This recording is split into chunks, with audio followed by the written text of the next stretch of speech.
America, Peppermint, everybody. And here I thought after all these years with no more of the pews that we couldn't give Freddie heartburn, and we've managed to do so still, so the tradition continues. So speaking of the pews, you know, those guys had a run here. For many years, they did what they called their State of Columbia. It was kind of a twisted version of that. And we kind of felt like we needed to give it a fresh new way to continue the tradition. So, with no further ado, we're going to bring up a man who is going to give you his own version of the who's who of City Hall and Columbia. Please welcome to the stage the publisher of City Watch, Mr. Mark Farnen.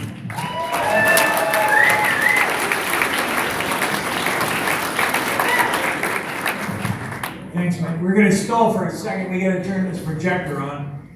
Tonight, they do the State of Columbia, and I run a little program called City Watch, and we do take a look at the people who lead this city and this county and state, and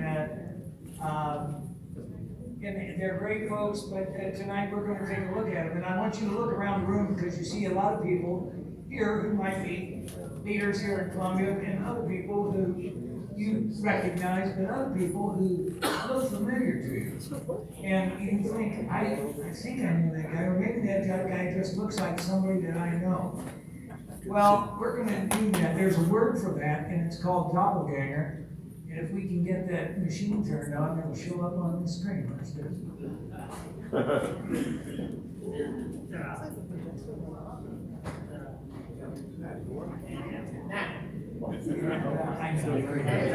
See, everybody said I was going to have the easiest deal. They go, man, you got props, you got all this stuff. If you forget where you are, all you got to do is look at the screen. Here it is. So there's a word called doppelganger. Oh, can you see it?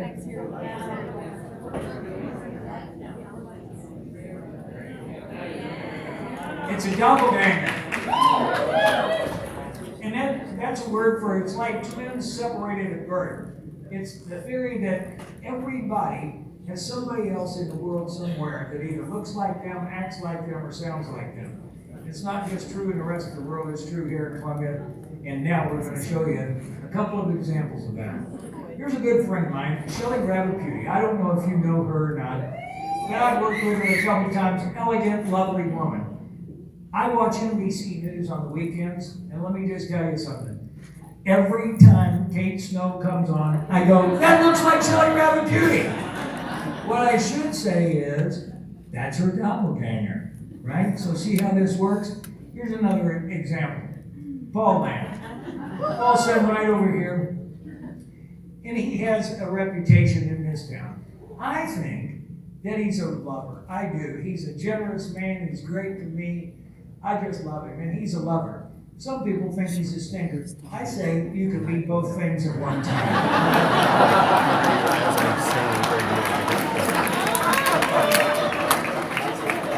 He looks just like him. Look at that smile. Can you turn this Brian off? TV. I know it's another Done it realtor, off, but and he's done. He's on the planning and zoning board. He runs the board of realtors here in town. Right there. And I put this picture up because I want to show you how you can look like something other than another person. Look at that 5 o'clock shadow. Look at that little cowlick on the side. To me, he looks like Fred Flintstone. I thought that until I saw his picture on the cover of the Columbia Business Times this month. Look at that smart guy. I was wrong. Dun, da-da, da-da-da-da, da-da. It's Superman! Speaking of superheroes, here is the guy that just won the Nobel Prize for Chemistry at the University of Missouri. That is a super achievement. And he's the smartest guy at the University of Missouri, I guess, but he's not the smartest duck in the world. Remember Ludwig von Drake real long ago? That's how old I am. So the smartest duck in the world. Okay. Here's a guy, if anybody walks around downtown aimlessly, you have run into Jonathan Sessions.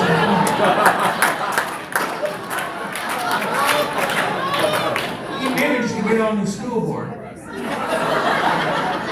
this instance, I don't know what he saw, but he saw something, and so did Mr. Potato Head at the same time.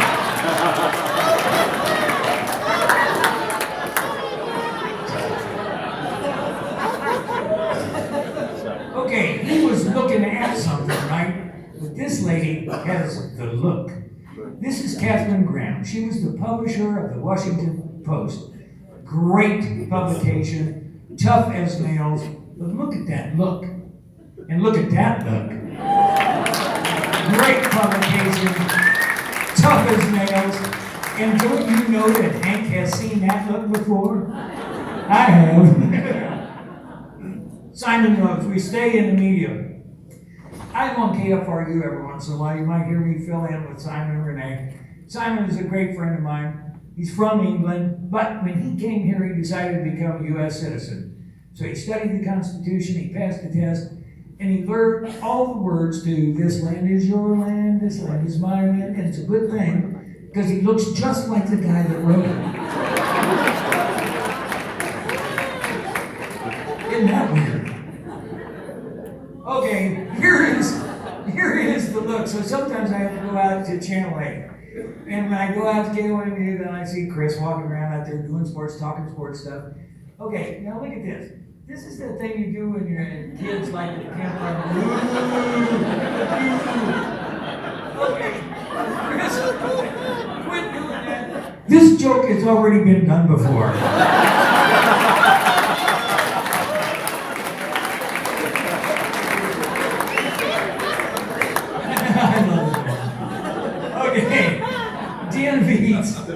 Here's another guy. If you walk around aimlessly downtown, you know Dan Beats. Dan is actually a criminal lawyer, but he's down at city council all the time talking about something or other. And crime, because he's a criminal lawyer, there's a new movie out called The Crimes of Grindelwald. And so I thought, I'll find a picture that looks like him. So I found the young version of Dumbledore, and I thought, no, now that I see the picture, that it doesn't really quite match. They look more like brothers. You don't think that? It looks like him. So I went looking for another picture of Dan Beats, and I found him.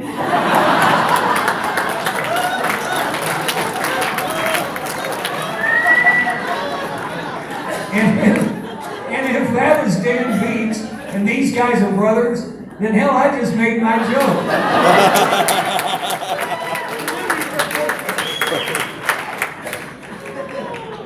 Let's turn our attention to City Hall. And let's start at the top. We just had elections, right? So we got a new mayor. Now, there's another one that has that look. And you love him or hate him, it's that look. And when you look at him, he's got that squint and he's got that look, and you're never quite sure what he's thinking about. Just like Stewie.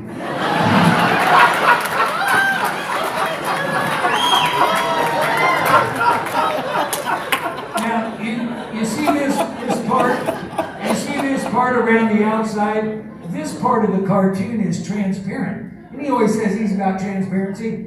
Yep, and transparency means you can see right through it. Thank you very much. Clyde Ruffin, let's go in order. Ward 1, Clyde Ruffin. Okay, this one is an unusual one. This one's different than all others that have come before. I think Clyde looks like Darth Vader. He got the same chrome dome going on, got the same little thing here on the face, got the dark suit. But the reason he's like Darth Vader is that they sound alike. They both sound like James Earl Jones, who is he's also the voice of CNN, right? Remember this is CNN. Okay, so here's what I wish Clyde would do, is use that voice a little more often. So when Treese gavels him down, he goes, "Mr. Ruffin, you're out of order." I wish he would do this. "Brian, I am your father. Do not cross me."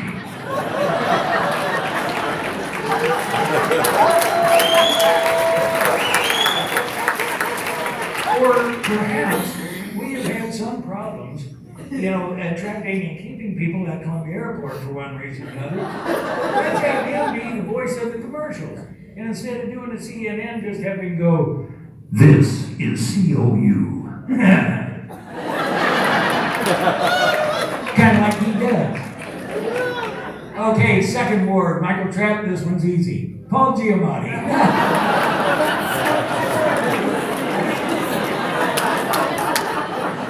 That's good, isn't it?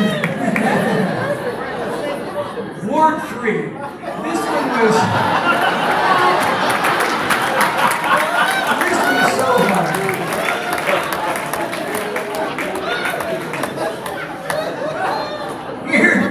Here he's got the same shit-ass shirt on, exactly. Here he's got the same shit-ass facial hair.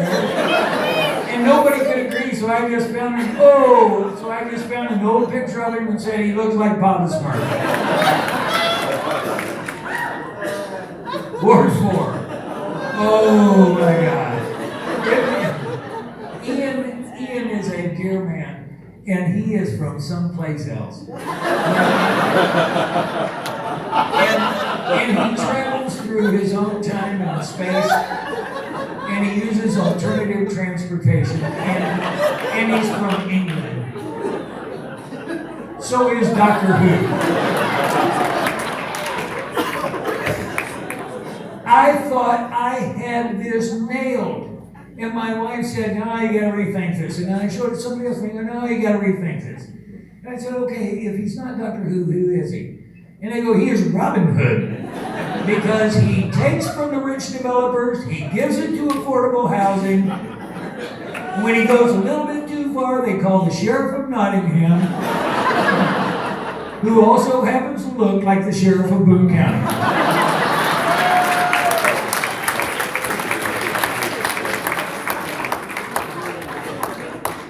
This one, I don't care if you laugh at or not. This one is right. In 10 years, Matt Pitzer is going to look like Senator Pat Leahy from Vermont.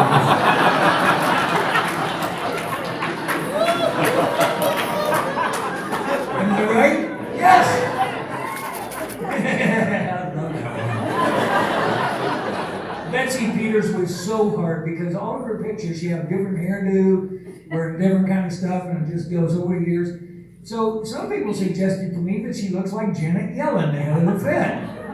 And I said, yeah, I can see that. But to me, I'm going back to The Simpsons again. I think she was there. See that little smile she did?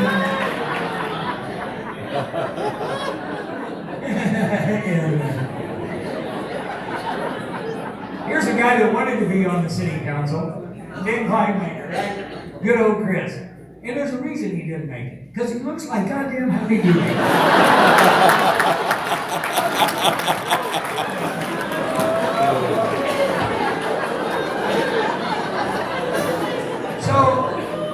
So I talked to him about it, and I said, Chris, Jesus, you show poorly. And he goes, well, Mark, okay, let me tell you this. Elections have consequences. So you get brought in for another 3 years, I go back and reinstate my Twitter account. Oh, what do you mean, oh? All right, the good thing is city council is not really, we don't have a strong mayor form of government here. We have a city manager form of government. So the ship of state is being run by John Gladstone.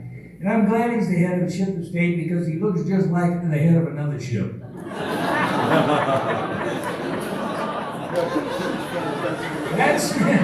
This is going way back to Rocky and Bullwinkle. If you go to city council, that's who you deal with. But if you have to go to planning and zoning board, that's a different deal. You have to go to Pat Zinner. That's the man who's the guardian there. Okay, what is this? You go to P&Z and you have to work with a guy whose initials are P&Z. All I can say about this one is this. If Pat Zinner went to the state fair, went to one of those booths where they draw your picture for $15, this is what they would draw.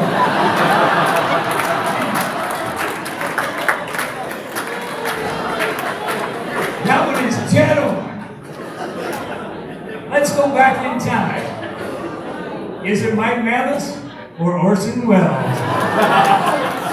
See those eyes and that little touch of gray from men in the beard there? Let's go way back to Bill Watkins. Is it Bill Watkins? Or is that uncle who is it the uncle who locked him in the basement? All right, they're telling me I'm almost out of time. Here's my top 10 for tonight, Freddie. Sorry I went a little long. Caleb Rowden, I didn't do much with the state legislature tonight. He's a young man, he's doing a good job, but look at that hairdo. Darwin Hyman, what a sweetheart, what a sweetheart. He's always really happy to see me. But he's always, to me, looked like that little leprechaun on the box of Lucky Charms. And I think that doesn't really do him justice. What you gotta do is, if you get him looking like a leprechaun, you gotta put him on a bike. Look, that face is not, that's not really him. Bob Q. Okay, I don't even think this picture looks like him. But it's the picture that Mike Martin always uses when he writes some shit-ass story about the town boss. I say, Mike, save your time, just run. Just run, this picture from The Simpsons. Now, okay, so if the dad is a Simpsons character, then the boy has to be, the boy's gonna have to be a Simpsons character too, right? That's right.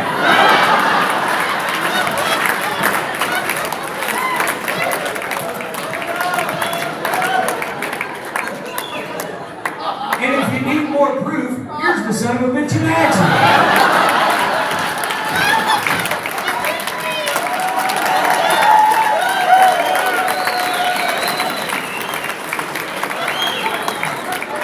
I'm almost done, Freddie. Alright, so that's when they start calling the cops. When they call the cops now, they get the interim police chief, Jeff Jones.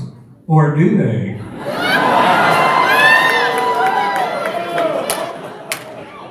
Kind of like that one. Okay, so let's go back again. How about the old chief, Chief Burton? This one's gonna kill you. He does not look like another person or a cartoon. He is an inanimate object.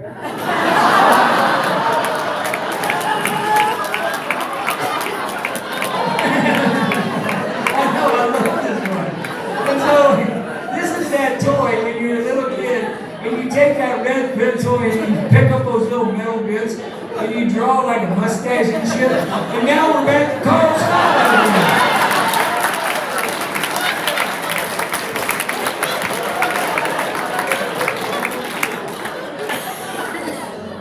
again. Just a few more. Okay, I talked about the smartest guy and the smartest guy at the university. Here's the smartest guy in the universe, Mr. Spock. But the problem was, he was on a 5-year mission to go boldly go where no man has gone before, right? So what do you do after 5 years? Well, you come back home, and you get a little bit older, and then you need a job, so you go to law school, and you become Dan Simon, and you still think you're the smartest guy in the universe. 2 more. Remember Eddie Haskell from Leave It to Beaver? Okay, this one kills me too. Eddie Haskell was always so polite. Oh, Mrs. Cleaver, those are lovely pearls you're wearing. But he was always up some steam on the side, right? Always making a deal on the side. Well, Eddie Haskell, meet Mike Grumman.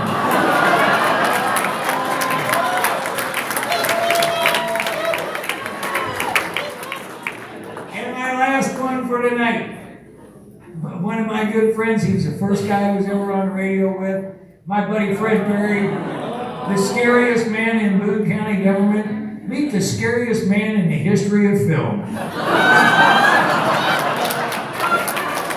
all I got tonight. Tip your bartenders. Have a good night. And we'll be back around.